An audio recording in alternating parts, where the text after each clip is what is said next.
Ready to catch 'em all on your PC? Let's dive into how to get Pokémon TCG Pocket running on your Windows machine. First, you'll need an Android emulator.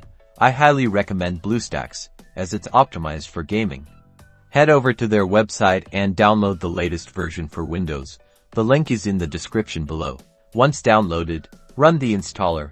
Follow the on-screen instructions, making sure to allocate enough resources to the emulator for smooth gameplay. This might take a few minutes, so grab a quick drink. After installation, launch BlueStacks. You'll be greeted with the Android home screen. Find the Google Play Store icon. Sign in with your Google account, just like you would on an Android phone. Then, in the Play Store search bar, type Pokémon TCG Pocket. Locate the official Pokémon TCG Pocket app and click Install. This will download and install the game directly onto the BlueStacks emulator. Once the installation is complete, click Open. The game will launch within BlueStacks. You might need to download additional data during the initial launch, so be patient. And that's it. You're now playing Pokémon TCG Pocket on your Windows PC. Enjoy building your dream deck and battling trainers from around the world.